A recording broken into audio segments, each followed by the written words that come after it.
हरे कृष्ण सब श्रद्धालु भक्त मानू स्वागत करुच्ची विनम्र प्रणाम करुच्ची। आज श्रीमद् भगवद गीता कार्यक्रम आरंभ करवा। आसतु प्रेयर करवा। ओम अज्ञानतिमिरन्धस्य ज्ञानञ्जनशलाकया चक्षुरुन्मिलितं येन तस्मै श्रीगुरवे नमः। नमो विष्णुपादाय कृष्णप्रेष्ठाय भूतले श्रीमते भक्तिवेदान्त स्वामिनिति नामिने। नमस्ते सरस्वती देवे गौरवाणी प्रचारिणे निर्विशेष शून्यवादी पाश्चात्य देशतारिणे। नमो महावदन्याय कृष्ण प्रेम प्रदायते कृष्णाय कृष्ण चैतन्य नाम्ने गौरतिषे नमः।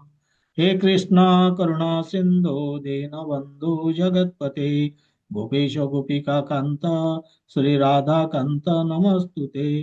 तप्त कांचन गौरंगे राधे वृंदावनेश्वरी वृषभानुसुते देवी प्रणमामि हरिप्रिये। वाञ्छाकल्पतरुभ्यश्च कृपा सिन्धुभ्य एव च पतितानां पावनेभ्यो वैष्णवेयो नमो नमः। जय श्री कृष्ण चैतन्य प्रभु नित्यानंद श्री अद्वैत गदाधर श्रीवासादि गौर भक्त वृंद। हरे कृष्ण कृष्ण कृष्ण हरे हरे हरे राम राम राम हरे हरे। ओम नमो भगवते वासुदेवाय। ओम नमो भगवते वासुदेवाय। ओम नमो भगवते वासुदेवाय। हरे कृष्ण। आज आमे तो द्वितीय अध्याय संपूर्ण शेष करिचे 72 नंबर श्लोक पर्यंत। आमे आज तृतीय अध्याय आरंभ करिबा कर्मयोग। तेबे जीवा पूर्वरु संक्षिप्त रे द्वितीय अध्यायटी आमे टिके आलोचना करिकी तृतीय अध्याय को आमे जीवा। तेबे अर्जुनंकर इनिशियली आमे जानुचे जे तांकर चारोटी प्रश्न थिला। प्रथम अध्याय रे चारोटी कारण थिला युद्ध न करिवा पई। प्रथम कारण थिला जे एमाने मोर निजर लोक मोर करुणा आसुची मारिबाकू इच्छा होनी।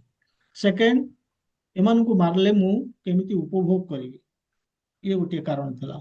एमानक आब्सेंस रे मु जो राज्य पाइबी राज्य भोग करि परिबिनी। थर्ड थिला आमको पाप लागिवो जीव हत्या। फोर्थ जो बड़ बड़ लोक माने वयोज्येष्ठ व्यक्ति जो परिवार सब ये युद्ध क्षेत्र में अछंती एवं सेमाने जदि चली जिवे ताले कुलक्षय दोष लागिवो। काहेकि ना कूଳରେ बड़ लोक चलीगले जो रहिले जो स्त्री माने से कलुषित होइजिवे वर्ण संकर आसीबो एवं कुल धर्म नष्ट हबो। एभली विभिन्न प्रकार से ଯୁକ୍ତି ବାଢୁଥିଲେ।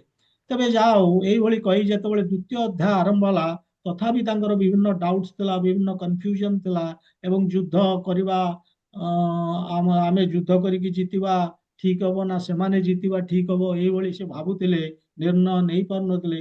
ଫାଇନାଲି ସେ ଭଗବାନଙ୍କ ପାଖରେ ନିଜକୁ ନିଜେ ସମର୍ପିତ ହେଇଛନ୍ତି ଏବଂ କହୁଛନ୍ତି ଯେ ଶିଷ୍ୟ ତେ ଅହଂ ସାଧି ମାଂ ତ୍ୱଂ ପ୍ରପନ୍ନମ୍। ମୁଁ ଆପଣଙ୍କ ପାଖରେ ଶରଣ ପଶିଲି, ମତେ ଶିକ୍ଷା ଦିଅନ୍ତୁ, ମତେ ବତାନ୍ତୁ, ମୁଁ ଆପଣଙ୍କର ଶିଷ୍ୟ ହେଲି, ମୋର କର୍ତ୍ତବ୍ୟ କଣ, ଧର୍ମ କଣ, ଏଇଭଳି ସେ କରିଛନ୍ତି। ତେବେ କୃଷ୍ଣ କହିବାକୁ ଆରମ୍ଭ କଲେ ଦ୍ୱିତୀୟ ଅଧ୍ୟାୟର 11 ନମ୍ବର ଶ୍ଲୋକରୁ 30 ନମ୍ବର ଶ୍ଲୋକ ପର୍ଯ୍ୟନ୍ତ ଆତ୍ମଜ୍ଞାନ ଦେଲେ।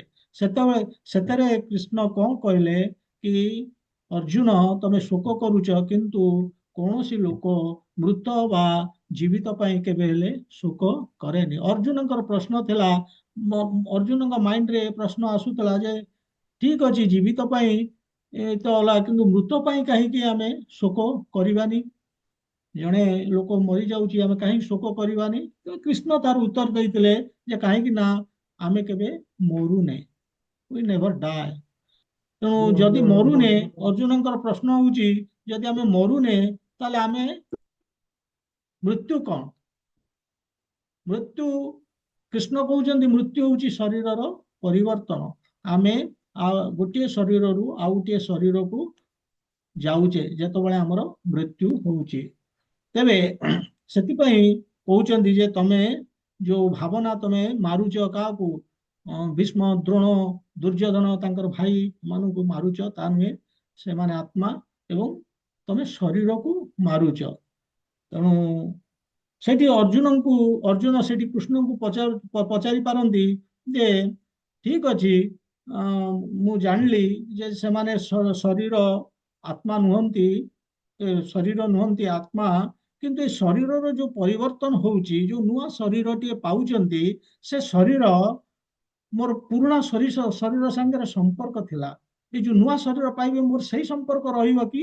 କୃଷ୍ଣ କହୁଛନ୍ତି ଅସମ୍ଭବ, ଇଏ ରହିବନି ନା। ସେଇଥିପାଇଁ ମତେ କଷ୍ଟ ହଉଛି, ଦୁଃଖ ହଉଛି। ଯଦି ରହିବନି, ମତେ ସେ ପୁରୁଣା ଶରୀର ସାଙ୍ଗରେ ମୋର ସମ୍ପର୍କ ଥିଲା, ସେଥିପାଇଁ ମତେ କଷ୍ଟ ହଉଛି।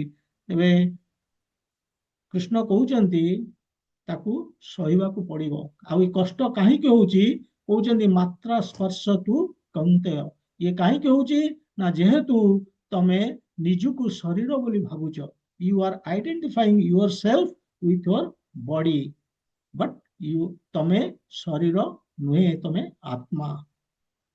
ତେଣୁ ଯଦି ତମେ ତାକୁ ସହିଗଲ, ଯୋଉ କଷ୍ଟଟା ହଉଛି ଶରୀରରେ, ଯୋଉ କଷ୍ଟଟା ହଉଛି, ଏଟା ତମର ନୁହେଁ। ସେଟା ତମେ ଯେହେତୁ ଆଇଡେଣ୍ଟିଫାଇ କରୁଛ ତମକୁ, ତମେ ନିଜକୁ ଯେ ମୁଁ ଶରୀର ବୋଲିକି, ସେଥିପାଇଁ କଷ୍ଟଟା ହଉଛି। ଯଦି ତାକୁ ସହିଗଲ, ତାହେଲେ ତମେ ଅମୃତତ୍ୱୟ କଳ୍ପତେ ବୋଲିକି କହିଛନ୍ତି ନେକ୍ସଟ ଶ୍ଲୋକରେ, ଅର୍ଥାତ୍ ତମେ ମୁକ୍ତି ପାଇଁ ଏଲିଜିବୁଲ ହବ, ଯୋଗ୍ୟତା ହାସଲ କରିବ।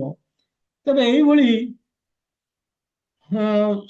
ମାନେ ବିଭିନ୍ନ ଆତ୍ମଜ୍ଞାନ ଦେଲା ପରେ ପୁଣି ସେ କହିଛନ୍ତି ଯୋଉ ବିଭିନ୍ନ ଲକ୍ଷଣ ଗୁଡିକ ଏବଂ ଆତ୍ମା ଏବଂ ଶରୀର ଭିତରେ କଣ ଫରକ, ଆତ୍ମା କେମିତି ଅଛେଦ୍ୟ, ଅକ୍ଲେଦ୍ୟ, ଅଶ୍ୱସ୍ୟ, ଅଦାହ୍ୟ, ଏସବୁ ଜିନିଷ ସେ କହିଛନ୍ତି। ଏବଂ ଶରୀର କେମିତି ଅନ୍ତବନ୍ତ ଇମେ ଦେହ ବୋଲିକି କହୁଛନ୍ତି ଯେ ଇଏ ଟେମ୍ପୋରାରୀ, ଅନିତ୍ୟ, ଏଇସବୁ ଜିନିଷ ସେ କହିଛନ୍ତି। କହିସାରିଲା ପରେ ଅର୍ଜୁନ ଭାବୁଛନ୍ତି ଯେ ଠିକ ଅଛି, ଆପଣ ମତେ ଆତ୍ମଜ୍ଞାନ ଦେଲେ, ମୁଁ ଶରୀର ନୁହେଁ ଆତ୍ମା, କିନ୍ତୁ ମୁଁ ହଠାତ୍ ଏ ଆତ୍ମଜ୍ଞାନକୁ କେମିତି ଆପ୍ଲାଏ କରିବି?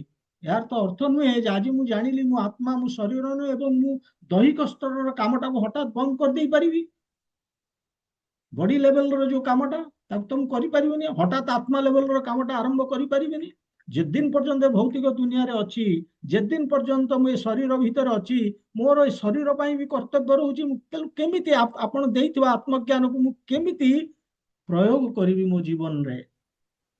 ସେଥିପାଇଁ ଅର୍ଜୁନଙ୍କୁ କହୁଛନ୍ତି ଠିକ ଅଛି, ତମେ ତମର କର୍ତ୍ତବ୍ୟ କର, ଡୁ ୟୋର ଡ୍ୟୁଟି, ତମର ସ୍ୱଧର୍ମ ଅନୁସାରେ। ଅର୍ଥାତ୍ ତମର ତମେ ଯୋଉ ତିନି ଗୁଣର ଯୋଉ ଭିତରୁ ଯୋଉ ଗୁଣକୁ ତମେ ଅଧିକାର କରିଛ, ମାନେ ତମେ ଅଧିକାରୀ ଯୋଉ ଗୁଣର, ସେଇ ଗୁଣ ହିସାବରେ କର୍ମ କର। ରଜ ଗୁଣର ଅଧିକାରୀ ହଉଛନ୍ତି ଅର୍ଜୁନ।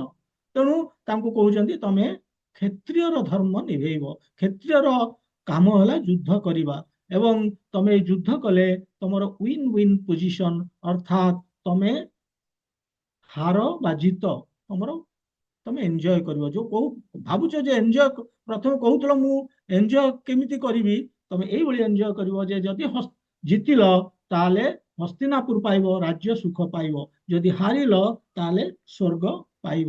ତେବେ ଏଇଭଳି ସକାମ କର୍ମ କଥା କହି 31 ନମ୍ବର ଶ୍ଲୋକରୁ 38 ପର୍ଯ୍ୟନ୍ତ, 39ରୁ ଭଗବାନ ପୁଣି କହିବାକୁ ଆରମ୍ଭ କଲେ ଯେ ମୁଁ ଏତେ କଥା କହିଲି, କିନ୍ତୁ ସବୁଠୁ ବେଷ୍ଟ ହଉଛି ଯଦି ତମେ ବୁଦ୍ଧି ଯୋଗରେ କାମ କରିବ, ଅର୍ଥାତ୍ ଅନାସକ୍ତ ହେଇ ଏବଂ ବୁଦ୍ଧିର ସହିତ ଯଦି କର୍ମ କରିବ, ତାହେଲେ ସେଇଟା ବେଟର ବୋଲିକି ସେ ବୁଝେଇଛନ୍ତି 53 ନମ୍ବର ଶ୍ଲୋକ ପର୍ଯ୍ୟନ୍ତ, 39ରୁ।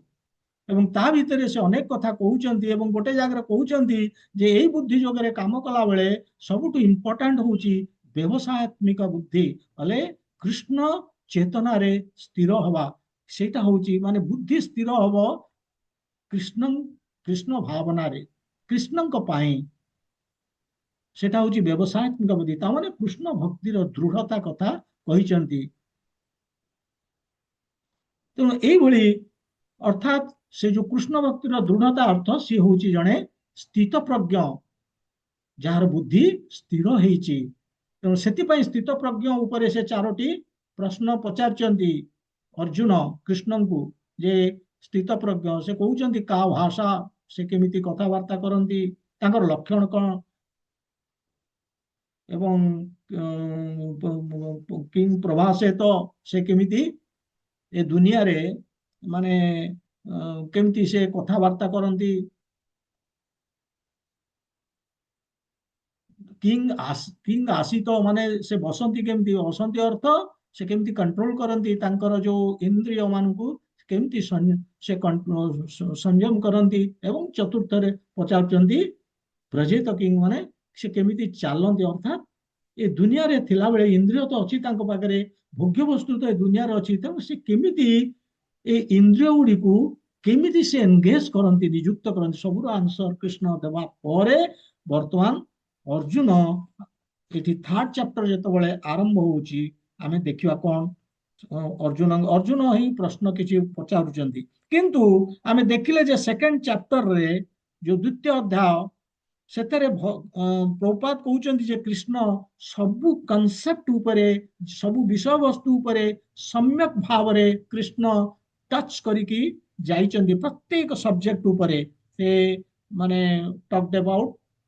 कर्मयोग कथा कहले एवं निष्काम कर्मयोग बुद्धि योग सब सकाम कर्म कर्मकांड सब जिनस से कहते किंतु डिटेल्स केबे किछि कहि नाहंती पूरा प्रोसेस पूरा प्रक्रिया केमिति हमकु करबा को पड़िबो सब जिनस डिटेल रे कहि नाहंती तेबे एठी वर्तमान से जतो बळे सेकंड चैप्टर ता माने जस्ट होची प्रिल्यूड टू भगवत गीता तार गोटे मुखबंध भाया खाली जस्ट संक्षेप रे से टच करके जाइछंती डिटेल्स देई नाहंती एवं डिटेल्स आरंभ हम वर्तमान ए थर्ड चैप्टर रु से डिटेल्स दवा आरंभ करिवे त माने more detail and more organised outline एठी मिलिबो ए चैप्टर रु वर्तमान आरंभ हम एवं ए जो आम देखा जे ए जो माने कर्मयोग कथा से कहते कि कर्मयोग डिटेल्स से दे नाहंती जस्ट संक्षेप रे कर्मयोग कौन से कहते तेबे ये जो थर्ड चैप्टर टी आम देखुचे जे एथरे कृष्ण माने निष्काम कर्मयोग कथा कहते आर्ट ऑफ डूइंग वर्क माने केमिति हमर जो काम करूचे से काम करिवार तरीका बा कला आमे कहूचे सेटा कोन बा को चेतना रे आमे काम करिवा बेसिकली हमर जो कर्म करूचे सब कर्म करिवा जा करूचे करिवा किंतु को चेतना रे करिवा दैट इज इंपोर्टेंट एवं এই অধ্যায়ের মধ্যে সে বা এই যে থার্ড চ্যাপ্টার সিক্স চ্যাপ্টার जोटाକୁ ଆମେ କହୁଛେ कर्मयोग ସେଥିରେ ମଧ୍ୟ ଗୋଟେ ବଡ଼ ଜିନିଷ ସେ କହିବେ ଯେ ଆମ ପାଖରେ ଥିବା ଦରକାର ଡିସ୍କ୍ରିମିନେସନ ଅର୍ଥାତ ମାନେ ଠିକ ଭୁଲ ଜାଣିବାର ଗୋଟେ ଆମର ଶକ୍ତି ଥିବା ଦରକାର ଆମର ହିତାହିତ ଜ୍ଞାନ ଥିବା ଦରକାର କଣ ସେ ଜ୍ଞାନଟି କଣ ପାଇଁ ଥିବା ଦରକାର ଏଇ ଯୋଉ ମାନେ ଲଷ୍ଟ ଯୋଉଟା କାମନା ସେ କାମନା ଭଳିଆ ଶତ୍ରୁ ଉପରେ ବିଜୟ ପ୍ରାପ୍ତ କରିବା ପାଇଁ ଆମ ପାଖରେ ଡିସ୍କ୍ରିମିନେସନ ଥିବା ଦରକାର ଆମେ ଜାଣିବା ଦରକାର ଯେ କାମନା କଣ ଜିନିଷଟା ସେଇଟା ସେ इम्पोर्टान्स देवे एवं जेतबळे एंटायर चैप्टर माने कर्मयोग कथा से कहउचंदी सेतरे कर्मर अर्थ विभिन्न प्रकार हेई पारे को प्रसंग रे से कहउचंदी इन व्हाट कंटेक्स्ट कर्म इज यूज्ड हमकु बुझिया पड़िबो ए कर्मर अर्थ एनी एक्टिविटी जे कोनोसी कार्य करछे से भी कर्म हेई पारे ए कर्मर अर्थ रिएक्शन टू कर्म माने कर्मर प्रतिक्रिया हेई पारे ए कर्मर अर्थ फ्रुइटिव एक्टिविटीज माने कर्म करी कि कर्म फल रे हम आशा करूचे कर्म फल रे आशा करूचे बा कर्मर अर्थ मध्य रिएक्शन माने हम कहूने जे जने दुख भोगुची तार कर्म कर्म भोगुची ए कर्मर अर्थ होची कर्म फल माने रिएक्शन एवं आउ गोटे भी मीनिंग हेई पारे chain of actions and reactions आमे अनेक कर्म करिचे अनेक कर्म फल आमे संचय करिचे ए सबुर समूह टाको आमे मिसेले आमे कहबा भी कर्म हमर हमर सेटा भी कर्म तेणु विभिन्न को कॉन्टेक्स्ट रे से କେତେବେଳେ କର୍ମ ଶବ୍ଦଟା ୟୁଜ କରିଛନ୍ତି ତାକୁ ଆମକୁ ଭଲ କି ବୁଝିବାକୁ ପଡିବ। ଏନିୱେ, ତେବେ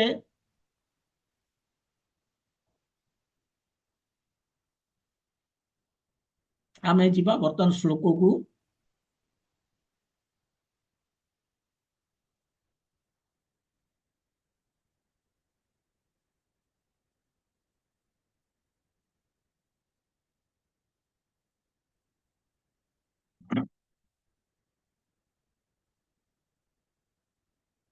ଥାର୍ଡ ଚାପ୍ଟର, ତୃତୀୟ ଅଧ୍ୟାୟ, 1 ନମ୍ବର ଶ୍ଲୋକ। ଅର୍ଜୁନ ଉବାଚ, ଅର୍ଜୁନ କହିଲେ, ଜାୟସି ଚ୍ୟତ୍ କର୍ମଣି ତେ ମତା ବୁଦ୍ଧି ଜନାର୍ଦ୍ଦନ, ତତ୍କିଂ କର୍ମଣି ଘୋରେ ମାଂ ନିୟୋଜୟସି କେଶବ। ଅର୍ଜୁନ ଉବାଚ, ଅର୍ଜୁନ କହୁଛନ୍ତି ଏଠି ଯେ ଏ ଶ୍ଲୋକରେ, ଓ କେଶବ, ଲାଷ୍ଟ ଆଡକୁ ଦେଖନ୍ତୁ, ଓ କେଶବ ତତ୍ କିଂ, ମାନେ ତାହେଲେ କାହିଁକି ମାଂ ନିୟୋଜୟସି, ମତେ ନିଯୁକ୍ତ କରୁଛ କୋଉଥିରେ? କର୍ମଣି ଘୋରେ, ଘୋରେ କର୍ମଣି, ମାନେ ଯୋଉ ଘୃଣ୍ୟ କର୍ମରେ ମତେ କାହିଁକି ନିଯୁକ୍ତ କରୁଛ? ଓ କେଶବ, ପୁଣି କହୁଛନ୍ତି ଓ ଜନାର୍ଦ୍ଦନ,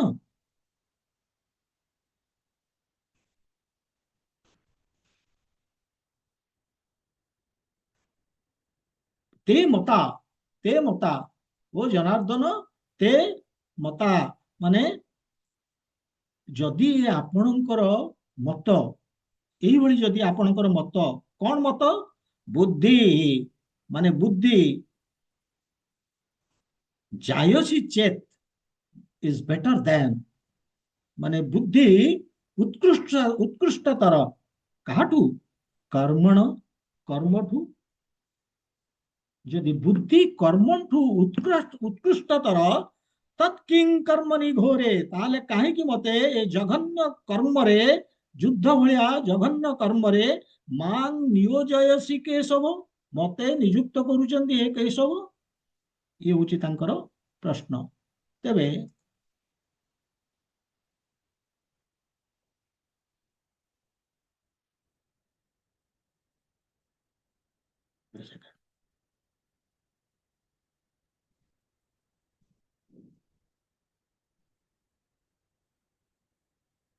ତେଣୁ ଏଇଭଳି ଆମେ ଦେଖୁଛେ ବର୍ତ୍ତମାନ ଯେ ମାନେ ଥାର୍ଡ ଚାପ୍ଟର ଏଇ ଶ୍ଲୋକରେ ତ ଏଇଭଳିଆ କହିଲେ ଏବଂ କହୁଛନ୍ତି ଯେ ଓ ଜନାର୍ଦ୍ଦନ, ଯଦି ଆପଣ ଭାବୁଛନ୍ତି ବୁଦ୍ଧି, ତାକୁ ଟିକେ ଚିନ୍ତା କର, ମାନେ ମନେ ରଖନ୍ତୁ, ବୁଦ୍ଧି ଯଦି କର୍ମଠୁ ଉତ୍କୃଷ୍ଟତର, ତାହେଲେ କାହିଁକି ମତେ ଏ ଜଘନ୍ୟ କର୍ମରେ ନିଯୁକ୍ତ କରୁଛନ୍ତି, ଏଇ ଯୋଉ ଘୃଣ୍ୟ କର୍ମରେ ନିଯୁକ୍ତ କରୁଛନ୍ତି?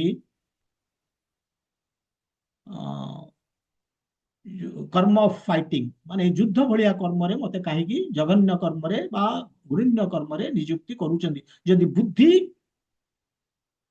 କର୍ମଠୁ ବେଟର, ଉତ୍କୃଷ୍ଟତର। ତେଣୁ ଦିଟା ୱାର୍ଡ ଅର୍ଜୁନଙ୍କ ମାଇଣ୍ଡରେ ବର୍ତ୍ତମାନ ଦିଟା ୱାର୍ଡ ବସ କରିଛି, ଗୋଟେ ହେଲା ବୁଦ୍ଧି, ଆଉ ଗୋଟେ ହଉଛି କର୍ମ। ଅର୍ଜୁନ ଭାବୁଛନ୍ତି ଯେ ବୁଦ୍ଧି ଯୋଗର ଅର୍ଥ ହଉଛି ନଟ୍ ଫାଇଟିଂ। ବୁଦ୍ଧି ଅର୍ଥ, ବୁଦ୍ଧି ଯୋଗ ଅର୍ଥ ବୁଦ୍ଧି, ଏବଂ ବୁଦ୍ଧି ମାନେ ହଉଛି ଯୁଦ୍ଧ ନ କରିବା। ସେଥିପାଇଁ ସେ କହୁଛନ୍ତି ମତେ ଏକ୍ସପ୍ଲେନ କରନ୍ତୁ, ମତେ ବୁଝାନ୍ତୁ, କାହିଁକି ମତେ ଏ ଯୁଦ୍ଧରେ ନିଯୁକ୍ତ କରୁଛନ୍ତି ଯଦି ବୁଦ୍ଧିଟା ବେଟର କର୍ମ ଅପେକ୍ଷା, ଫାଇଟିଂ ଅପେକ୍ଷା? କୃଷ୍ଣ, ତେଣୁ ଏଇ ଯୋଉ ଜିନିଷଟା ପଚାରୁଛନ୍ତି, କାହିଁକି ପଚାରୁଛନ୍ତି?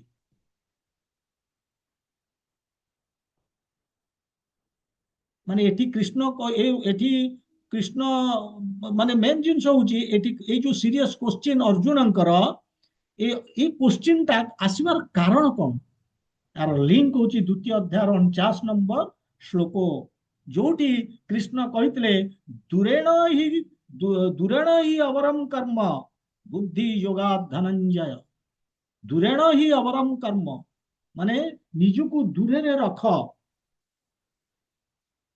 काठू फ्रॉम अवरम कर्म माने घृण्य कर्म जो माने जो गुड़ाक घृण्य काम ताठू दूरे निजुको रख केमिति बुद्धि जोगात बाई बुद्धि जोग बुद्धि बल तेणु ସେଥିପାଇଁ ଏଇ ଯୋଉ ଜିନିଷଟା ଅର୍ଜୁନ को କହିଥିଲେ ସେଠି 49 ନମ୍ବର ଶ୍ଲୋକରେ ଏଥିରେ ଅର୍ଜୁନ କଣ ବୁଝିଛନ୍ତି ଏଇ ଜିନିଷରୁ ଏ ବୁଝିଛନ୍ତି ଯେ ବୁଦ୍ଧି ଯୋଗ ବା ବୁଦ୍ଧି ଯୋଗର ଅର୍ଥ ହଉଛି ବୁଦ୍ଧି ଏବଂ ତାଙ୍କର ଅଣ୍ଡରଷ୍ଟାଣ୍ଡିଂ ହଉଛି ଯେ ବୁଦ୍ଧିକୁ ୟୁଟିଲାଇଜ କରିକି ବ୍ୟବହାର କରିକି ଏଇ ଯୋଉ ଆମର ଘୃଣ୍ୟ କର୍ମ ଯୁଦ୍ଧ ଭଳିଆ ଘୃଣ୍ୟ କର୍ମ ତାଠୁ ଦୂରରେ ରହିବା ଉଚିତ। କିନ୍ତୁ ଷ୍ଟିଲ ମତେ କୃଷ୍ଣା କହୁଛନ୍ତି ଯୁଦ୍ଧ କରିବାକୁ ବୋଲି ଅର୍ଜୁନ ଭାବୁଛନ୍ତି ଯଦି ସେୟା ପୁଣି କହୁଛନ୍ତି ଫାଇଟ୍ ଥ୍ରୁ ଆଉଟ୍ ବର୍ତ୍ତମାନ ସୁଦ୍ଧା କହୁଛନ୍ତି ଫାଇଟ୍ ଅର୍ଜୁନ। ଅର୍ଜୁନ ଭାବୁଛନ୍ତି ହ୍ୱାଟ ଇଜ ରଙ୍ଗ ୱିଥ କୃଷ୍ଣା ଦିଟା କଣ୍ଟ୍ରାଡିକ୍ଟରି ଇନଷ୍ଟ୍ରକ୍ସନ ଦଉଛନ୍ତି ନିର୍ଦ୍ଦେଶ ଦଉଛନ୍ତି ବୋଲିକି ଅର୍ଜୁନ ଭାବୁଛନ୍ତି ତେଣୁ ସେ ତାଙ୍କ ଦରକାର କ୍ଲାରିଫିକେସନ ତେଣୁ ସେଥିପାଇଁ ଏ ପ୍ରଶ୍ନ ପଚାରୁଛନ୍ତି। ତେଣୁ ଇଏ ହଉଛି ପ୍ରଥମ ଶ୍ଲୋକ ଯେ କି ତୃତୀୟ ଅଧ୍ୟାୟ ଯାହାର ଟାଇଟେଲ ଦିଆହେଇଛି କର୍ମଯୋଗ ଏଇ ଶ୍ଲୋକ ହିଁ ତୃତୀୟ ଅଧ୍ୟାୟର ମୂଳଦୁଆ ସ୍ଥାପନ କଲା ଏଇ ପ୍ରଶ୍ନଟି। ଏବଂ ଏଇ ଯୋଉ କୃଷ୍ଣାଙ୍କର ଯୋଉ ଭ୍ୟୁ ତାଙ୍କର ଯୋଉ ମତ କଣ ଅବରମ କର୍ମ ବୋଲେ କୃଷ୍ଣଙ୍କର ଦୃଷ୍ଟିକୋଣ ବା କୋଉ ଦୃଷ୍ଟିରୁ ସେ କହିଛନ୍ତି ଫ୍ରୁଇଟିଭ ଆକ୍ଟିଭିଟିଜ ଅର୍ଥାତ ସକାମ କର୍ମ ଯୋଉ କର୍ମଟିଏ କରିକି କର୍ମ ଫଳରେ ଆମେ ଆଶା ରଖିଛେ এইটা হচ্ছে অবরম কর্ম ঘৃণ্য কাম abominable actions କିଛି ଗୋଟେ କର୍ମ କରିକି ଆମେ କିଛି ଗୋଟେ ଭୌତିକ ଫଳ ଆଶା କରୁଛେ ପରିବର୍ତ୍ତନରେ ସେ କର୍ମର ପରିବର୍ତ୍ତନରେ ଆମେ କିଛି ଆଶା କରୁଛେ ଏବଂ ସେ କର୍ମ ଫଳ ପ୍ରତି ଆମର ଆସକ୍ତି ରହୁଛି result we are attached to the results of our work ସେଇଟା ହଉଛି ଅବରମ କର୍ମ ଇଏ ହଉଛି କୃଷ୍ଣାଙ୍କର ମାନେ କହିବାର ଉଦ୍ଦେଶ୍ୟ ଅବରମ କର୍ମ ବୋଲେ କୃଷ୍ଣା ଏହା ହିଁ କହିବାକୁ ଚାହୁଁଛନ୍ତି କିନ୍ତୁ ଅର୍ଜୁନ କଣ ବୁଝୁଛନ୍ତି କର୍ମ ମାନେ ଯୁଦ୍ଧ କରିବାଟା ଗୋଟେ କର୍ମ ତାଙ୍କର ଶାସ୍ତ୍ର ଅନୁମୋଦିତ କର୍ମ ସ୍ୱଧର୍ମ ପ୍ରେସ୍କ୍ରାଇବ୍ ଡ୍ୟୁଟି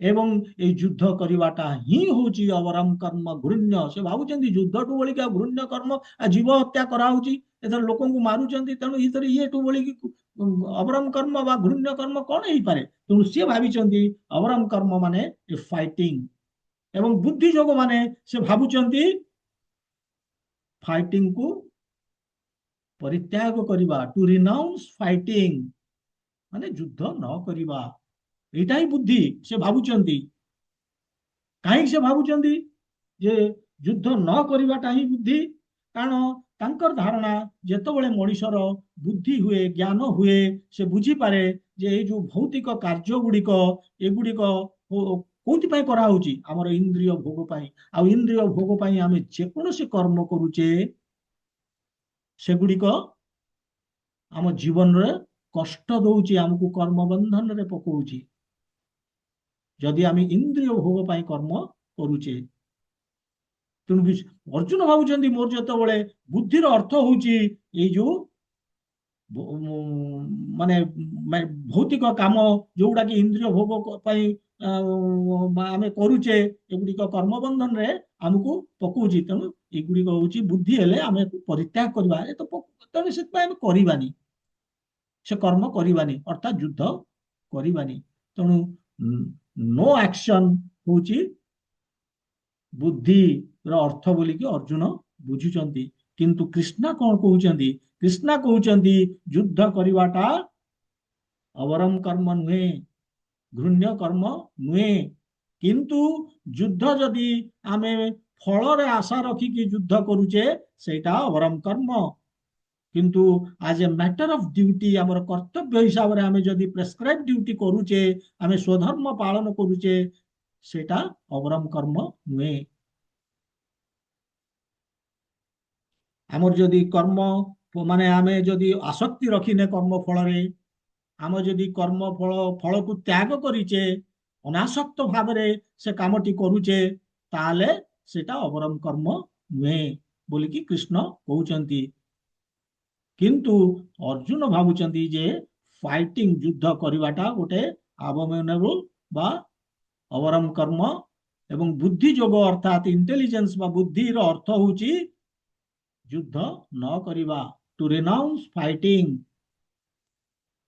କିନ୍ତୁ କୃଷ୍ଣ ଅର୍ଜୁନଙ୍କୁ କହୁଛନ୍ତି ଯେ ତମେ ଭାବିପାର ଯେ ଯୁଦ୍ଧ କରିବାଟା ହଉଛି ଆବମିନେବୁଲ ଆକ୍ସନ ବା ଅବରମ କର୍ମ, ବଟ୍ କିନ୍ତୁ ଏହା ନୁହେଁ। ଯଦି ତମେ ଏ ଯୁଦ୍ଧଟି ଅନାସକ୍ତ ଭାବରେ ଜ୍ଞାନର ସହିତ ତମେ ଯଦି ଯୁଦ୍ଧ କରୁଛ, ତାହେଲେ ଇଏ ଅବରମ କର୍ମ ନୁହେଁ। ଏଇ ଜିନିଷଟା ଅଲ୍ଟିମେଟଲି ଏବେ କହିନାହାନ୍ତି କୋଉଠି, ମୁଁ ଏଟା ଆଗରୁ କହିଦଉଛି ଯେ ଅଲ୍ଟିମେଟଲି କୃଷ୍ଣା କହିବେ ଏ ଚାପ୍ଟରରେ ଆଗକୁ ଯାଇକି। ମୁଁ ବ୍ୟାକଗ୍ରାଉଣ୍ଡ ତାର ଦେଇଦେଲି। ତେଣୁ ଏ ହେଲା 1 ନମ୍ବର ଇଏ ଶ୍ଲୋକ। ଆମେ 2 ନମ୍ବର ଶ୍ଲୋକ, କାରଣ 1 ଆଉ 2 ଦୁଇଟା ଯାକ ମିଶିକି ଗୋଟିଏ ସେ ମାନେ ସେ ପ୍ରଶ୍ନ ସେକେଣ୍ଡ ମାନେ ପ୍ରଶ୍ନ କଣ୍ଟିନ୍ୟୁ ହଉଛି, ଏବଂ ଆମେ ଦେଖିବା ଯେ ଏ ଦୁଇଟି ଯାକ ଶ୍ଲୋକ ତାପରେ ଆମେ ଟିକେ ଆଲୋଚନା କରିବା। ଆମେ ଆଗ 2 ନମ୍ବର ଶ୍ଲୋକକୁ ଯିବା।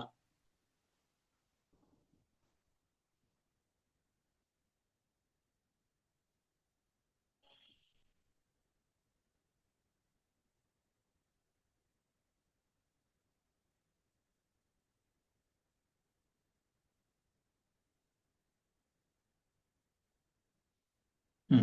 ଏଠି କହୁଛନ୍ତି ପୁଣି କୃଷ୍ଣଙ୍କୁ ଅର୍ଜୁନ ପୁଣି ପ୍ରଶ୍ନ ତାଙ୍କର ସେ କଣ୍ଟିନ୍ୟୁ କରୁଛି।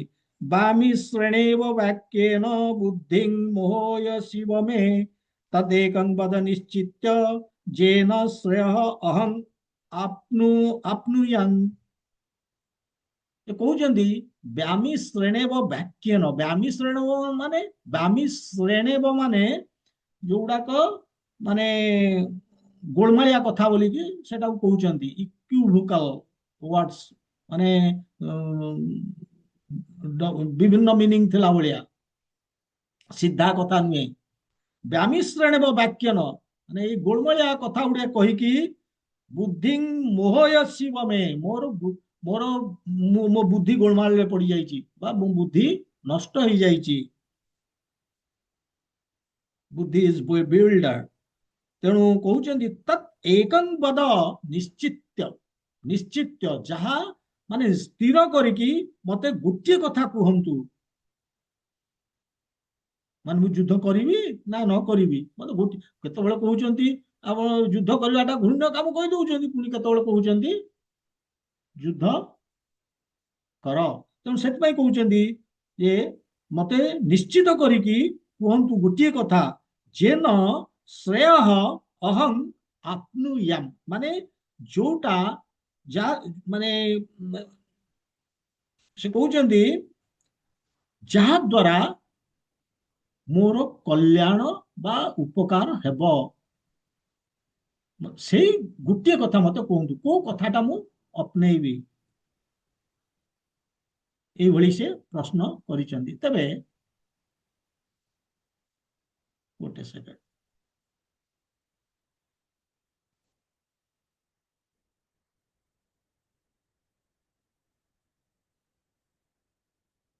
ତେଣୁ এইଭଳି ଯେ ତାଙ୍କର ଟିକେ କନଫ୍ୟୁଜନ ମାନେ ରହୁଛି, ଯେ ସେ କହୁଛନ୍ତି ଯେ କେତେବେଳେ ତମେ କୃଷ୍ଣ କହୁଛ ଯେ ମୋର ଯୋଉ ସ୍ୱଧର୍ମ ତାକୁ ମୁଁ କରିବି, ଯୁଦ୍ଧ କରିବି, ଆଉ କେତେବେଳେ କହୁଛ ଯେ ତମେ ଯୁଦ୍ଧ ମାନେ କର୍ମ କର ନା, ଅବରମ କର୍ମ ସେଗୁଡାକ ତାକୁ କର ନା। ତେଣୁ ତମେ କନସିଷ୍ଟେଣ୍ଟ ନୁହଁ ବୋଲିକି ଅର୍ଜୁନ ଭାବୁଛନ୍ତି ଯେ କୃଷ୍ଣ କନସିଷ୍ଟେଣ୍ଟ ନୁହେଁ। ଆକ୍ଚୁଆଲି କୃଷ୍ଣ କନସିଷ୍ଟେଣ୍ଟ, से यार साडू किछि कहूना जहाँ कहते से क्लियर किंतु अर्जुन बुझी पारना कहीं अर्जुन जड़े कमन मैन रो पोजिशन रे बर्तमान अच्छी कृष्ण कमन मैन पोजिशन रे रखिंट तेणु से से भली प्रश्न तांकर बुझावणा आसुनी एवं से प्रश्न करूचंदी सेतिपाई तांकर बुद्धि गोलमाल रे पड़ी जाइछि भाबुचंदी जे मते कहउचंदी एइटा करो पुणी कहउचंदी सेइटा करो कोटा ठीक सेटा मते गोटे जिंस कहउनांती एइभली से कहउचंदी जे मते क्लियर करंतु मार क्लारिफिकेशन दियंतु एवं से क्लारिफिकेशन से आरंभ करिवे ये से सरीब जाइकी 6th चैप्टर कहीं एंटायर चैप्टर होची कर्मयोग एवं से एइथरे कोन जदियो से अष्टांग योग कथा कहिबे एवं अन्यान्य कथा भी कहिचन ता भितरे किंतु फाइनली से कर्मयोग रेकमेंड करूचंती तो ये होची दीटा श्लोक श्लोक रे एई भली अर्जुन क्वेश्चन करूचंती प्रभुपाद कौन करूचंती गोटे कृष्ण चेतना माने दृष्टिकोण तैयारी करूचंती ए दीटा को श्लोक रो प्रभुपाद तांको पर्पट रे अर्थात तांकर भावार्थ रे से कहउचंती जे अर्जुन भाबिले जो कृष्ण चेतना बा बुद्धि योग यार अर्थ होची माने जो सक्रिय जीवन आमर से सक्रिय जीवन रु आमे अवसर नहीं जीवा काम करिवानी निष्क्रिय हो जीवा कर्म परित्याग करिवा रिनाउंसमेंट जोटा रिनाउंसिएशन एवं आमे कौन करिवा ना सक्रिय जीवन रु अवसर नहीं कि आमे कौन करिवा ना तपस्या साधना कोठी गोटे निर्जन स्थान रे एया ही बुझिचंती अर्जुन जे बुद्धि योग बा कृष्ण चेतनार अर्थ एया आमे मत अर्जुन भली ए भलिया भाबुचे कारण सी तो कमन मैन को रिप्रेजेंट करछन आमे तो कमन मैन तेणु से भली किंतु ये होची हमर मिसकनसेप्शन जदि से हेई थाए हेई थांता ताले अर्जुन को केबेले से कहू न थांते थ्रू आउट भगवता गीता से कहउचंती 18 नंबर अध्याय पर्यंत से कहउचंती फाइट युद्ध करो कर्म करो से कोटी कही ना डोंट फाइट तेणु लोक माने भावंती प्रपात कहउचंती लोक माने भावंती ये जो कृष्ण चेतना एटा होची निष्क्रिय इनएक्टिविटी कृष्ण चेतना अर्थ किछि काम न करबा लोक माने भावंती एई बोली तांकर भ्रांत धारणा अछि फल रे एई जो भ्रांत धारणा जोगु से माने कोन करंती से माने गोटे निर्जन स्थान को चली जाती कृष्ण चेतनाशील हवा पाई केमिति ना हरे कृष्ण महामंत्र जप भगवान पवित्र नाम नहीं कि हरे कृष्ण कृष्ण कृष्ण हरे हरे हरे राम राम राम हरे हरे यही भली कहीकि से भावती कृष्ण चेतनाशील हेबे से भावुचंदी एटा होची माने एटा निष्क्रिय जिनस कोटा कृष्ण चेतनाटा तेणु आमे गोटे निर्जन स्थान को चली जावा एवं सेठी आमे हरे कृष्ण महामंत्र जप करिबा ये होची हमर तपस्या साधना किंतु एथरे गोटे मिसिंग लिंक होची प्रभुपाद कहउचंती जे आमे जदि कृष्ण चेतना दर्शन रे हमर जदि ट्रेनिंग नहीं आमे जदि प्रॉपर ज्ञान लाभ करिने कृष्ण चेतना दर्शन रे आमे जदि निर्जन स्थान को पळे की चैंटिंग करिबा आमे फलप्रद हबनी एटा एडवाइजेबल भी नुहे बोलिकी प्रभुपाद कहउचंती काहे कि से कहउचंती हमर प्रॉपर ट्रेनिंग दरकार ता पूर्वरु काहे कि ट्रेनिंग कोन पय दरकार ता बुझिया दरकार खाली प्रभुपाद कहि दउचंती आमे ताको जिंस होउची जे से गोटे स्टेटमेंट देइचंती किंतु तां कहबार उद्देश्य होउची जे आमे जो इंद्रिय भोग जिनिसटा आमे को जन्म रु करी करी आसुचे ए शरीर पाय जो शरीर रे आमे अछे आमे केते जन्म नैचे आमे इंद्रिय भोग करी चलीचे तेणु ये जो इंद्रिय भोगर जो इंप्रेशन आम माइंड रे स्टोर हेकी अछि ताकू संस्कार कहती आम जेकोसी जिन ऑटोमेटिक करुचे एटार कौन आमर संस्कार आमर से इंप्रेशन माइंड रे स्टोर होइछि से प्रम्प्ट करुचे हमको से काम करबा तेणु इंद्रिय भोग जिनस गुड़िक सबू आम करिचे अतीतरे एवं सेगुड़िक इंप्रेशन हेकि आम मुंडरे स्टोर होइछि ताकू संस्कार कहूचे सी हमको प्रम्प्ट करुछि तेणु आम जेतबेले पळेबा निर्जन स्थान को सेक्युलेटेड प्लेस सेठी जाइकी आमे करिबा काहे एडवाइजेबल नो बोली कहउचंती प्रभुपाद हमर सेई जो माने बहुत अद्भुत अभिज्ञता गुड़क अच्छी आम माइंड रे से जो भोग वासनार लालसा सब अच्छी स्टोर होगी से संस्कार गुड़िक ऑटोमेटिकली बाहर जेतबेले आमे चैंटिंग करिबा भगवान नाम नवा ता माने आमे चली जिबा हमर माने এই ভଳି যে করে সে কোন হবো তার পুরা জীবনর চলচ্চিତ୍ର আসিଯିବ से खाली भाबिबो मु केमिति मोर से जो संस्कार गुड़िक से सेंस ग्राटिफिकेटरी एक्टिविटीज गुड़ाक केमिति मु कामरे लगेबी बा करिबी एक्ट करिबी केमिति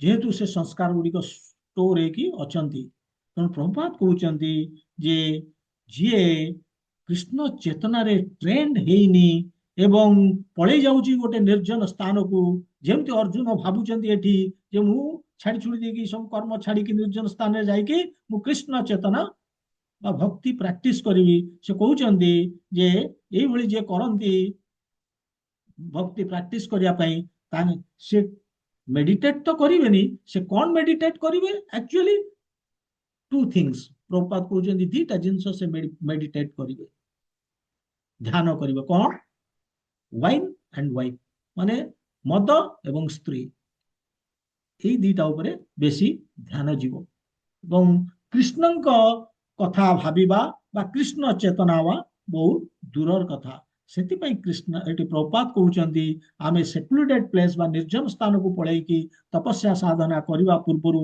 हरे कृष्ण महामंत्र जप करिवा पूर्वरु हमर ट्रेनिंग दरकार ए कृष्ण संपूर्ण रूपे कृष्ण चेतनशील होबा पाई ए ट्रेनिंग टा कोथि पाई ए ट्रेनिंग टा एथि पाई जे आमे केमिति निजुकु भगवान का सेवा रे लगेइबा आमे जानि नै हमको ट्रेनिंग नबा को पड़िबो आमे केमिति माने मंदिर को जीवा सेठी केमिति सेवा करिबा केमिति भगवान भक्ति प्रचार प्रसार करिबा भगवान कथा को प्रचार प्रसार करिबा एवं अन्य को आमे हेल्प करिबा केमिति कृष्ण चेतना बुझिबा पाई कृष्ण कॉन्शियसनेस बा भक्ति बा बुद्धि योग बुझिया पाई आमे साहाय्य करिबा एवं जो माने अछंती साधु भक्त सेमानक संस्पर्श रे आसीबा ताला हमर प्रकृत ज्ञान लाभ हो मंदिर को जीवा सफा करिबा क्लीनिंग एवं तांकर हमर जो डेटी अछंती डेटी को सब दिन हम घरे आमे तांको सफा करिबा फूल अर्पण करवा ये सब जिनस एगुड़ा ट्रेनिंग दरकार बही आमर जो समय माने वर्ष सारा कृष्ण बही जोटा पुस्तक वितरण कहती करवा ये सब करवा दरकार कले कौन हम जो इंप्रेशन गुड़ाक माइंड रे अच्छी से गुड़िक हूँ भोग वासनार इंप्रेशन संस्कार किंतु एगुड़ा करला फल कौन हम ना आमर माइंड वर्तमान माने will be full of Krishna consciousness impressions केवल सब कृष्ण चेतनार इंप्रेशन गुड़िक स्टोर हम रिप्लेस करदब भोग विलासर इंप्रेशन को रिप्लेस करी केवल कृष्ण चेतनार इंप्रेशन स्टोर हम ताहले आमे जेतबेले भक्ति करिवा आमे सक्सेसफुल होई परिबो बा आमे जेतबेले चैंटिंग करिवा हमर डाउनफॉल हबनी सेतिपई कृष्ण चेतना रे प्रपात कहउचंती जे निर्जन स्थान रो अर्थ नुहे जनशून्य स्थान से कहउचंती निर्जन स्थान रो अर्थ होउची सेही स्थान जोटी केवल भक्त रहुचंती filled with devotees place filled with devotees बिना भक्त आम चारि पाखरे जदि नाहंती ଆମର ଏଇ ଭକ୍ତିକୁ ପ୍ରାକ୍ଟିସ କରିବା ଗୋଟେ ଡିଫିକଲ୍ଟ ହେଇଯିବ। ତେଣୁ ଭକ୍ତର ସଙ୍ଗ ବହୁତ ଇମ୍ପୋର୍ଟାଣ୍ଟ। ତାର ଗୋଟିଏ ଉଦାହରଣ, ଧ୍ରୁବ ମହାରାଜ ଯେତେବେଳେ ସେ ତପସ୍ୟା କଲେ, 5 ବର୍ଷର ପିଲା, ଏବଂ ଭଗବାନ ତାଙ୍କ ପାଖରେ ମାନେ ଆବିର୍ଭାବ ହେଇକି ତାଙ୍କୁ ଆଶୀର୍ବାଦ କଲେ ଏବଂ କହିଲେ ଯେ କଣ ମାଗୁଛ? ସେ କହିଲେ ମୁଁ ଆପଣଙ୍କୁ ଦେଖିଲା ପରେ ମୋର ଯୋଉଥିପାଇଁ ଆସିଥିଲି ସେ ତୁଚ୍ଛ। ମୁଁ ଯାହା ପାଇବା ଯାହା ଆଶା କରିଥିଲି ତାଠୁ ବଡ ଜିନିଷ ପାଇଲି। ଆଇ ଡୋଣ୍ଟ ୱାଣ୍ଟ ଏନିଥିଙ୍ଗ ମୋ। କିନ୍ତୁ କୃଷ୍ଣ ତାଙ୍କୁ ଛାଡିଲେନି, କହିଲେ ନା, ଦୁନିଆ କହିବ ଏଡ ବଡ ଜିନିଷ ତମେ କଲ, ମତେ ତପସ୍ୟା କଲ, ସାଧନା କଲ, ମତେ ପ୍ରସନ୍ନ କଲ, କିନ୍ତୁ ମୁଁ ଠକିଦେଲି। ତେଣୁ ନିଶ୍ଚିତ ଭାବରେ ମତେ ଦବାକୁ ପଡିବ। କଣ ନା, ନାଇଁ ମୁଁ ତ ଆସିଥିଲି ଏମିତି ରାଜ୍ୟ ମାଗିବା ପାଇଁ। ବ୍ରହ୍ମାଙ୍କଠୁ ମାନେ ତାଙ୍କ ଗ୍ରାଣ୍ଡ ଫାଦରଙ୍କଠୁ ସେ ଗୋଟେ ବଡ ରାଜ୍ୟ ପ୍ରାପ୍ତ କରିବେ, ଏଇ ଥିଲା ଅଭିଳାଷ। ସେ କହିଲେ ମୋର ବର୍ତ୍ତମାନ ସେ ବାସନା ନାହିଁ। ତେବେ ଯଦି ଆପଣ ସେ ରାଜ୍ୟ ଦବାକୁ ଚାହୁଁଛନ୍ତି, ତେବେ ମତେ ଗୋଟେ ରାଜ୍ୟ ଦିଅନ୍ତୁ ଯୋଉ ରାଜ୍ୟରେ କେବଳ ଭକ୍ତ ମାନେ ରହୁଥିବେ, ଆଉ କେହି ନଥିବେ, ଏଥିରେ ଅଭକ୍ତ ଜଣେ ବି ନଥିବ। କାହିଁକି ସେ କହିଥିଲେ? ଏବଂ ତାଙ୍କୁ ଧ୍ରୁବ ଲୋକ ଦିଆଯାଇଥିଲା। ଏବଂ ଧ୍ରୁବ ଲୋକ ଯୋଉଟା, ସେଇଟା ହଉଛି କେବଳ ଭକ୍ତ ମାନଙ୍କର ରାଜ୍ୟ। ଆଉ ସେ କାହିଁକି ମାଗିଥିଲେ? ସେ ଜାଣିଥିଲେ ଯେ ଭକ୍ତି ଭକ୍ତମାନଙ୍କ ମେଳରେ କଲେ ଭକ୍ତିର କେବେ ହେଲେ ପତନ ହବ ନାହିଁ। କୃଷ୍ଣ ଭକ୍ତିରେ ଦୃଢତା ରହିବ ଏବଂ ପତନ ହବନି। ତାଙ୍କ ଜୀବନର ଉଦ୍ଦେଶ୍ୟ ସେ ସଫଳ କରିପାରିବେ। ସେଥିପାଇଁ କହୁଛନ୍ତି ସେକ୍ୟୁଲେଟେଡ ପ୍ଲେସ ର ଅର୍ଥ ନୁହେଁ ନିର୍ଜନ ସ୍ଥାନ। ସେକ୍ୟୁଲେଟେଡ ପ୍ଲେସ ହଉଛି ମାନେ ଅର୍ଥ ହଉଛି ସେକ୍ୟୁଲେଟେଡ ପ୍ଲେସ ବା ନିର୍ଜନ ସ୍ଥାନର ଅର୍ଥ ହଉଛି ପ୍ଲେସ filled with devotees। ତେଣୁ ଏଇଭଳି ଅର୍ଜୁନ ମାନେ ବହୁତ ଚତୁରତାର ସହିତ କୃଷ୍ଣ ଚେତନା ଆଳରେ ଯୁଦ୍ଧଟାକୁ ଏଡେଇ ଦେବା ପାଇଁ ଚେଷ୍ଟା କରୁଥିଲେ, ଆଭଏଡ କରିବା ପାଇଁ। ଯେମିତି ଆମେ ମଧ୍ୟ ସେଇଭଳି ବହୁତ ଆମ ଭଳିଆ ଲେଜି ଅଳସୁଆ ମାନେ ଆମେ ମଧ୍ୟ ଏଇ ଯୋଉ ଆର୍ଥଲି ପ୍ଲାନେଟରେ ଆମେ ରହୁଛେ, ଆମେ ଯେତେବେଳେ ଜାଣୁଛେ ଯେ ଭକ୍ତି କୃଷ୍ଣ ଚେତନାରେ ଭକ୍ତି ଆମର କରିବା ଦରକାର, ସେତେବେଳେ ଆମେ କଣ ଚିନ୍ତା କରୁଛେ? ଏ ଦୁନିଆରେ ଯୋଉ ଦାୟିତ୍ୱ ଅଛି ତାକୁ ଛାଡିଦିଅ, ବରଂ ଯାଇକି ଭକ୍ତି କର, ଗୋଟେ ଜାଗାକୁ ପଳା ଯୋଉଠି କେବଳ ଆରାମରେ ଖାଇବା ଶୋଇବା, ଇସ୍କନ ଭଳିଆ ଜାଗାରେ, ବାସ୍। ଏଇଆ ଆମେ ଭାବୁଛେ, ଭକ୍ତି ସେୟା ନୁହେଁ। କାହିଁକି ନା ଆମେ ରେସ୍ପନ୍ସିବିଲିଟିଜକୁ, ଆମର ଯୋଉ ଦାୟିତ୍ୱ ଆମର ଅଛି, ତାକୁ ଆମେ କେବେ ପରିତ୍ୟାଗ କରିପାରିବା ନାହିଁ। ବରଂ ପ୍ରପାତ କହୁଛନ୍ତି ଯୋଉମାନେ ଭକ୍ତି କରୁଛନ୍ତି, ଭକ୍ତ ସେମାନେ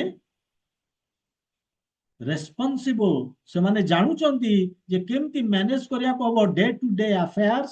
ପ୍ରତ୍ୟେକ ଦୈନନ୍ଦିନର ଯୋଉ କାର୍ଯ୍ୟ ରହିଛି ତାକୁ କରିକି ଏବଂ ସାଧନା ଦିଟାକ କେମିତି ନାଇସଲି କରାଯାଇପାରିବ, ସୁନ୍ଦର ଭାବରେ କରାଯାଇପାରିବ, ଏଇଟା ଯିଏ ସାଧକ ବା ଭକ୍ତି କରୁଛି ସେ ମ୍ୟାନେଜ କରିଦେଇ ପାରୁଛି। ତେଣୁ ଏଇଭଳି ଅର୍ଜୁନ ତାଙ୍କର ପ୍ରଶ୍ନ ରଖିଲେ କୃଷ୍ଣଙ୍କ ପାଖରେ ଯେ କୋଉଟା ବେଟର। କିନ୍ତୁ ଏଠି ଦିଟି ଶବ୍ଦ ବ୍ୟବହାର କରିଛନ୍ତି, ଗୋଟେ କହୁଛନ୍ତି ଓ ଜନାର୍ଦ୍ଦନ। କାହିଁକି କହିଛନ୍ତି? ସବୁ ଜାଗାରେ କିଛି ନା କିଛି ମିନିଂ ଅଛି ଯାହା ସେ କୃଷ୍ଣଙ୍କର ନାମ ନଉଛନ୍ତି। ଏଠି କହୁଛନ୍ତି ଜନାର୍ଦ୍ଦନ, ଜନାର୍ଦ୍ଦନ। ଜନାର୍ଦ୍ଦନ ମାନେ ସେ କହୁଛନ୍ତି ଯେ ଆପଣଙ୍କର ନିର୍ଦ୍ଦେଶରେ ଆପଣ କଷ୍ଟ ଦଉଛନ୍ତି ନିଜର ଲୋକକୁ। ଯେତେବେଳେ ମତେ କହୁଛନ୍ତି ଯୁଦ୍ଧ କର, ଆପଣ ନିର୍ଦ୍ଦେଶ ଟିକେ ଦେଇଛନ୍ତି, ଏବଂ ସେଇ ନିର୍ଦ୍ଦେଶରେ କିନ୍ତୁ ମତେ ବଡ କଷ୍ଟ ହଉଛି। ଏବଂ କହୁଛନ୍ତି ଓ କେଶବ, କେ ମାନେ ଯୋଉ କେଶବ, କେଶବର ଶବ୍ଦ ହଉଛି କ ଈଶବ, ମାନେ କ ଅର୍ଥ ହଉଛନ୍ତି ବ୍ରହ୍ମା, ଈଶ ହଉଛନ୍ତି ଶିବ, ଆଣ୍ଡ ଯୋଉ ବ ମାନେ ବଶ କରିକି ରଖିବା ବା କଣ୍ଟ୍ରୋଲରେ ରଖିବା। ତେଣୁ କେଶବ ଶବ୍ଦର ଅର୍ଥ ହଉଛି ଯେ ଅର୍ଜୁନ କହୁଛନ୍ତି ଆପଣ କଣ୍ଟ୍ରୋଲ କରୁଛନ୍ତି, ବ୍ରହ୍ମା ଶିବ ଏମାନଙ୍କୁ ମଧ୍ୟ କଣ୍ଟ୍ରୋଲରେ ରଖିଛନ୍ତି। ଆଉ ମୋ ଭଳିଆ ଗୋଟେ ଛାର ଯିବ, ମୁଁ କେମିତି ଆପଣଙ୍କ how can I not follow your order? ଆପଣ ଯେତେବେଳେ ଜନାର୍ଦ୍ଦନ ଅର୍ଡର ଦେଇକି ମତେ ବର୍ତ୍ତମାନ କଷ୍ଟ ଦଉଛନ୍ତି, କିନ୍ତୁ ମତେ କଷ୍ଟ ସହିବାକୁ ପଡୁଛି, ମୁଁ କେମିତି ଆପଣଙ୍କର ଅର୍ଡରକୁ ପାଳନ ନ କରିବି? କିନ୍ତୁ ଆଇ ଏମ୍ କନଫ୍ୟୁଜ। ଆପଣ କହୁଛନ୍ତି ଯେ ଦୂରେଣ ହି ଅବରମ କର୍ମ, ଦୂରରେ ରୁହ ଘୃଣ୍ୟ କର୍ମରୁ ବୁଦ୍ଧି ଯୋଗ ବଳରେ। ତେଣୁ ବୁଦ୍ଧିର ଅର୍ଥ ତ ଅର୍ଜୁନ ଭାବିଛନ୍ତି, ବୁଦ୍ଧିର ଅର୍ଥ ସନ୍ନ୍ୟାସ, ବୁଦ୍ଧିର ଅର୍ଥ ମାନେ କର୍ମ ନ କରିବା, ନଟ୍ ଫାଇଟିଂ, ସନ୍ନ୍ୟାସ। ଅବରମ କର୍ମକୁ ଭାବୁଛନ୍ତି ଫାଇଟିଂ ଟା ଅବରମ କର୍ମ, ଯୁଦ୍ଧଟା। ତେଣୁ ସେଥିପାଇଁ କହୁଛନ୍ତି ମୁଁ ଆପଣଙ୍କୁ ରିକ୍ୱେଷ୍ଟ କରୁଛି, ଅନୁରୋଧ କରୁଛି, କୃଷ୍ଣ ମତେ କ୍ଲାରିଫିକେସନ ଦିଅନ୍ତୁ, କେବଳ ମୋର ନୁହେଁ ସମସ୍ତଙ୍କ ପାଇଁ, ସମସ୍ତଙ୍କର ଫାଇଦା ପାଇଁ ଏ କ୍ଲାରିଫିକେସନ ଦିଅନ୍ତୁ। କାରଣ ଏଠି ସନ୍ଦେହ ଆସିଯାଉଛି, ଯଦି ବୁଦ୍ଧି ସକାମ କର୍ମଠୁ ବେହତର ଉତ୍କୃଷ୍ଟତର, ତାହେଲେ କାହିଁକି ମତେ ଏଇ ଯୋଉ ଜଘନ୍ୟ ଯୁଦ୍ଧରେ ମତେ ନିଯୁକ୍ତ କରୁଛନ୍ତି, ଏଇ ଘୃଣ୍ୟ ଯୁଦ୍ଧରେ, ଯୋଉଟା କି ଅବରାମ କର୍ମ, ସେଥିରେ ମତେ ନିଯୁକ୍ତି କରୁଛନ୍ତି? ଜଣେ ସିନସିୟର ଷ୍ଟୁଡେଣ୍ଟ ହିସାବରେ ସେ ଏ କଥାଟି ଉପସ୍ଥାପନ କଲେ, ରଖିଲେ କାହା ପାଖରେ? ତାଙ୍କର ଗୁରୁ। ଅର୍ଜୁନଙ୍କର ଗୁରୁ ହଉଛନ୍ତି କୃଷ୍ଣ। ତେଣୁ ତାଙ୍କ ଗୁରୁଙ୍କ ସାମ୍ନାରେ ଶିଷ୍ୟ ସବୁବେଳେ ଗୁରୁଙ୍କ ପାଖରେ ତାର ଯାହା ଡାଉଟ୍ସ କନଫ୍ୟୁଜନ ସବୁ ରଖେ। ସେଥିପାଇଁ ସେ ରଖିଲେ ଏବଂ କହିଲେ ମୋର କଣ କରିବା ଉଚିତ, ମୁଁ କୋଉ କାମଟା କରିବି, ମତେ କ୍ଲିୟର କରନ୍ତୁ। ବୁଦ୍ଧି ନା ଆକ୍ସନ, ସନ୍ନ୍ୟାସ ନା କର୍ମ, କର୍ମ ନ କରିବା ନା ଯୁଦ୍ଧ, କୋଉଟା ମୁଁ କରିବି, ମତେ ଠିକରେ କୁହନ୍ତୁ। ତେଣୁ ସିଏ ମାନେ ଏଇଠି ଏଇଠି ଗୋଟେ ଇମ୍ପୋର୍ଟାଣ୍ଟ ଜିନିଷ ପ୍ରଭୁପାଦ କହୁଛନ୍ତି। ଦେଖନ୍ତୁ, ଅର୍ଜୁନ କହିଦେଲେ ତ କୃଷ୍ଣ, କିନ୍ତୁ ଅର୍ଜୁନ ତାଙ୍କ କଥାକୁ କେବେ ହେଲେ ସ୍ପେକୁଲେଟ କରୁନାହାନ୍ତି। ଇଏ ହଉଛି ଶିଷ୍ୟର କାମ, ସ୍ପେକୁଲେଟ କରୁନାହାନ୍ତି। ମନରେ ଚିନ୍ତା ବୋଧେ ଅର୍ଜୁନ କୃଷ୍ଣ ଏଇଟାର ମିନିଂ ଏଇଆ କହିଥିବେ କି ଏଭଳି କହିଥିବେ, ଏମିତି ସେ ଭାବୁନାହାନ୍ତି।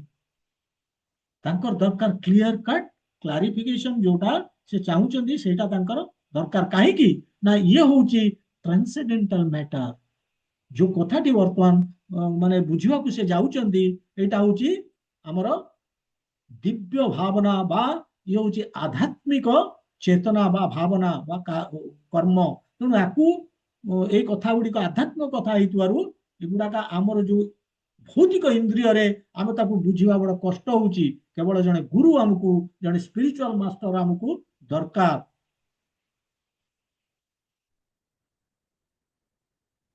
ତେଣୁ ଯେମିତି ଅର୍ଜୁନ କୃଷ୍ଣଙ୍କୁ ସ୍ପିରିଚୁଆଲ ମାଷ୍ଟର ରୂପେ ଗ୍ରହଣ କରିଛନ୍ତି, ଶିଷ୍ୟତେ ଅହଂ କହିଛନ୍ତି, ମୁଁ ଆପଣଙ୍କର ଶିଷ୍ୟ, ଆପଣ ମୋର ଗୁରୁ ବୋଲିକି ସେ କହିଛନ୍ତି।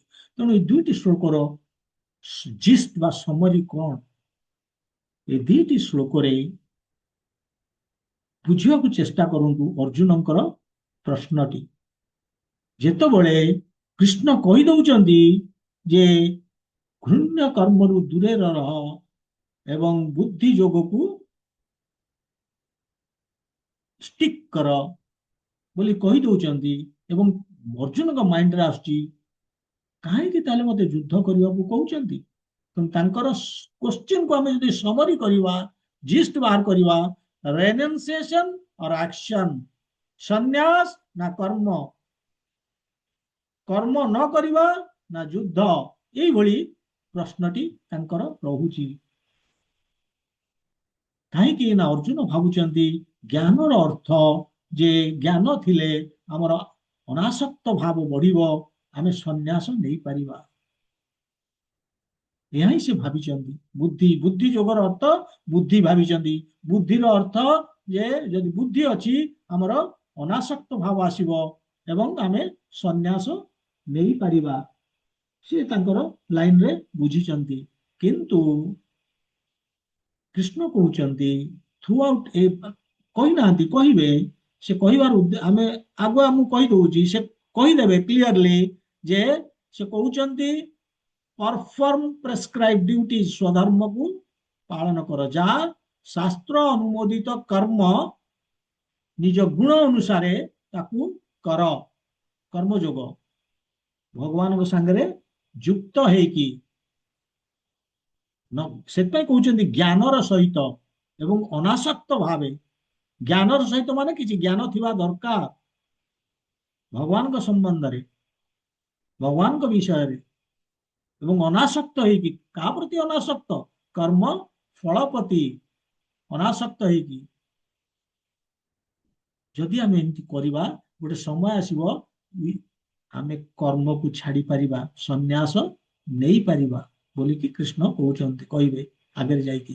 ତେଣୁ ପ୍ରିମାଚୁଅରଲି ଆମେ ଯଦି ଆମର କର୍ମକୁ ତ୍ୟାଗ କରୁଛେ, ସନ୍ନ୍ୟାସ ନେଇଯାଉଛେ, ଏବଂ ଆମେ ଏହା ଭାବିକି ଯେ ମୁଁ ବର୍ତ୍ତମାନ ମୋର ଜ୍ଞାନ ହେଇଗଲାଣି ଏବଂ ଜ୍ଞାନ ହଉଛି ବେଟର ଦ୍ୟାନ କର୍ମ, କୃଷ୍ଣ କହୁଛନ୍ତି ମୋର ଜ୍ଞାନ ହେଇଗଲାଣି, ମୁଁ ଅନାସକ୍ତ ହେଇପାରିବି, ତେଣୁ ମୋର କାମ କରିବା ଉଚିତ ନୁହେଁ, ଏଇଭଳିଆ ଭାବନାରେ କିଛି ଦମ ନାହିଁ।